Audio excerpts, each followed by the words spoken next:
Kedua komputer ini syaratnya harus terhubung dalam satu hotspot yang sama ya pemirsa. Jadi kalau dalam satu hotspot yang sama maka dianggap satu jaringan WiFi yang sama, sehingga kita bisa saling akses, dan itu juga masih tergantung pada level akses dari masing-masing komputer ya. Assalamualaikum warahmatullahi wabarakatuh.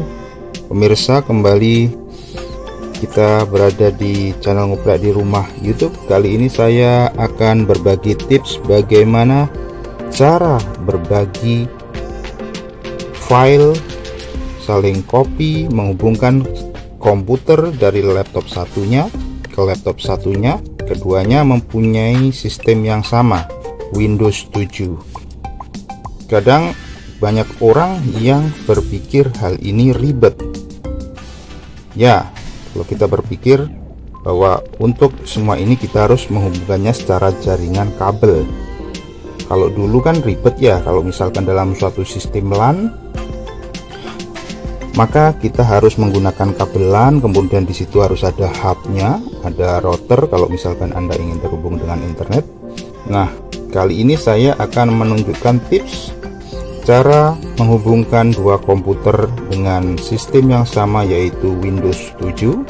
Di sini sudah ada saya berikan sampelnya. Ini saya satunya laptop HP 8440 Pico, dan di sini ada Lenovo S10 ya. Nah, jadi saya ingin mengcopy file dari yang besar ini ke yang kecil ini karena ini sudah kepenuhan. Sementara meskipun kecil dan kemampuannya ini tidak terlalu cepat dan hanya bisa untuk pekerjaan kantoran, akan tetapi dia masih punya ruang simpan yang cukup untuk menampung file-file saya. Jadi tanpa berlama-lama saya akan tunjukkan bagaimana cara settingnya dari rekam layar Windows 7 yang ada di laptop yang ini. Karena kalau ini untuk melakukan rekam layar dia sudah tidak mampu, dia hanya bisa untuk ngetik-ngetik saja dan nonton YouTube video yang tidak terlalu berat. Oke, langsung saja saya akan menuju ke program tangkap layar Handycam di laptop yang satu ini, dan kita akan tunjukkan caranya bagaimana. Baiklah pemirsa, kita langsung saja mulai untuk cara mengakses komputer lokal yang ada di satu jaringan dengan laptop yang saya pakai ini, yaitu yang tadi sudah saya tunjukkan, yaitu laptop kecil Lenovo S10 ya. Jadi caranya adalah di sini pemirsa, kita tidak perlu menggunakan aplikasi yang sophisticated ya sebenarnya, karena Windows Explorer itu sendiri sudah sangat powerful dan menyediakan segala macam yang kita perlukan sebenarnya. Nah, di sini akan saya tunjukkan cara sederhananya bagaimana cara mengakses komputer yang kecil tadi dari laptop yang besar di sini. Kemudian di sini saya langsung saja pergi ke My Computer ya, udah klik seperti ini. Nah, Anda bisa lihat ya, sama ya seperti kebanyakan komputer yang umum, dan kedua komputer ini syaratnya harus terhubung dalam satu hotspot yang sama ya pemirsa. Jadi kalau dalam satu hotspot yang sama maka dianggap satu jaringan WiFi yang sama, sehingga kita bisa saling akses, dan itu juga masih tergantung pada level akses dari masing-masing komputer ya. Kemudian di sini ada network. Ini network ini kita klik nih pemirsa nih. Kita klik. Nah, di sini kita tahu nih jumlah dari komputer yang terhubung dalam satu network, termasuk komputer saya sendiri yang saya pakai saat ini, yaitu yang Rudikwit Strap PC ini ya. Ini kalau saya ngeliatin seperti ini, berarti ini adalah yang saya lihat untuk PC saya sendiri. Kemudian di sini nih untuk laptop yang kecil Lenovo S10 yang tadi. Sangat jelas kan di sini saya bisa mengakses langsung folder dan juga properties dari peralatan yang di-share dan juga usernya yang di-share dari komputer laptop kecil. Nah, dari sini kita ya seperti kita bekerja seperti pada komputer yang kita pakai ini aja, tanpa perlu kita harus berpikir bagaimana sih, susah gitu, harus memakai seperti aplikasi share it gitu ya, seperti kita bekerja pada file dengan menggunakan Windows Explorer yang umum, drag and drop, copy dan paste, dan tentunya ini sangat mudah ya. Itu untuk yang laptop S10 sudah saya share untuk drive D-nya, sehingga saya bisa langsung melihat drive D yang ada di komputer laptop S10 ya. Jadi ini seakan-akan ini lokal, ini sebenarnya ini berbeda komputer ini. Di sana juga di-share untuk printer ya, tapi untuk printer ini tidak terkonek, tetapi sama seperti sistem yang lain. Kalau misalkan kita share suatu hardware, biasanya akan tetap tertampil meskipun hardware itu tidak terkonek. Jadi ini hanya softwarenya saja.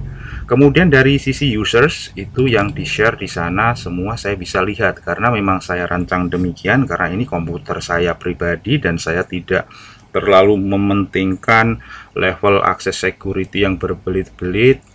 Semuanya punya hak moderator atau juga administrator di komputer saya, sehingga saya bisa copy dan paste semua file dengan mudah ya. Kemudian kalau misalkan pada komputer ya yang biasanya di set default, yang biasanya orang-orang itu hanya meng-share bagian publiknya. Nah, Anda tentunya sama seperti itu, kita hanya bisa mengakses di level publik ini aja, di publik ini aja kita bisa lihat nih apa yang ada di sini ya.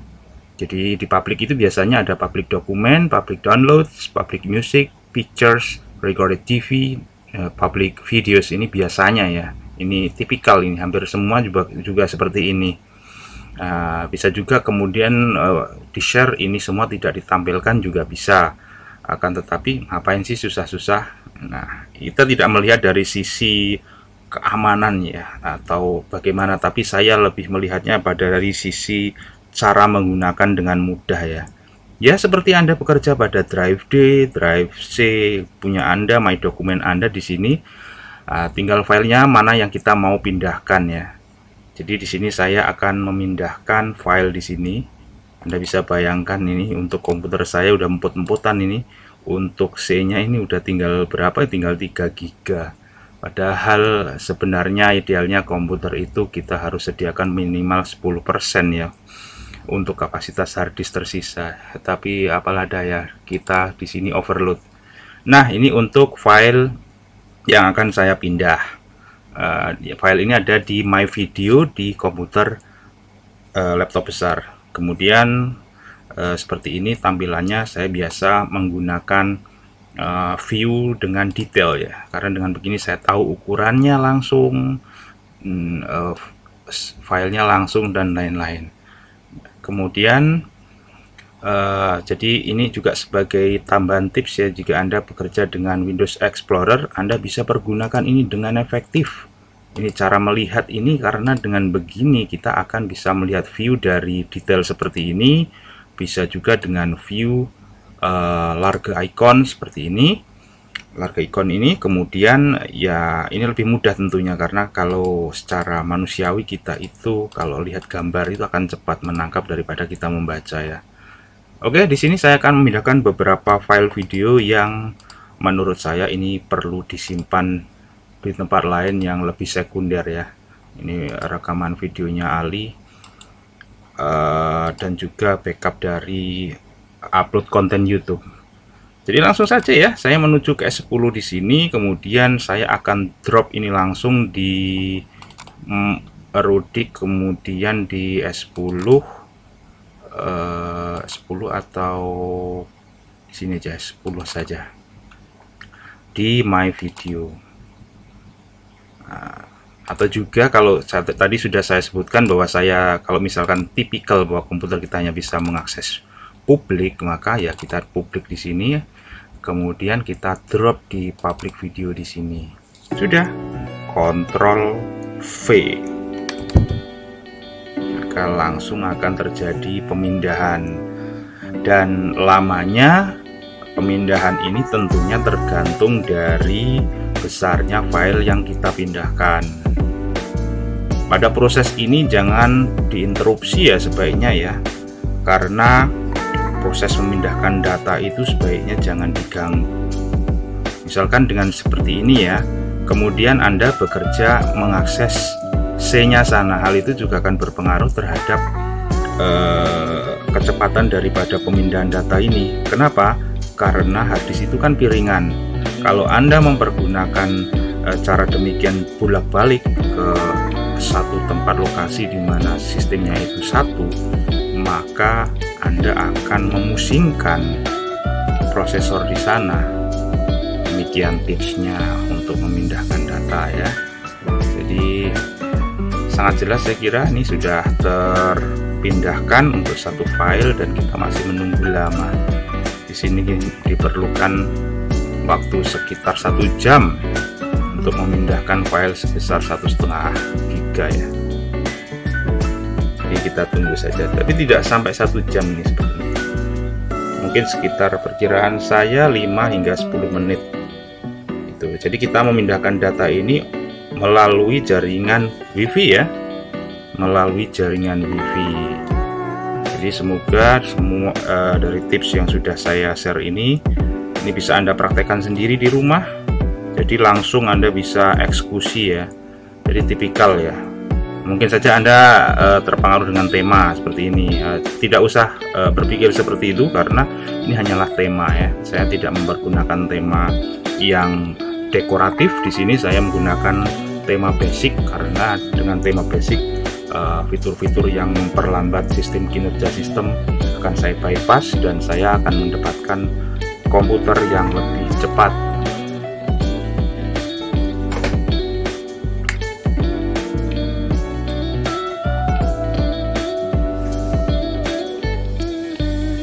Ya, saya akhiri untuk tips cara memindahkan data dari satu laptop ke laptop lain tanpa menggunakan jaringan internet kali ini.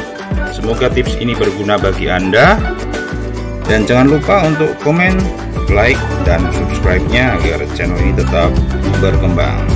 Assalamualaikum warahmatullahi wabarakatuh. Salam ngoprek.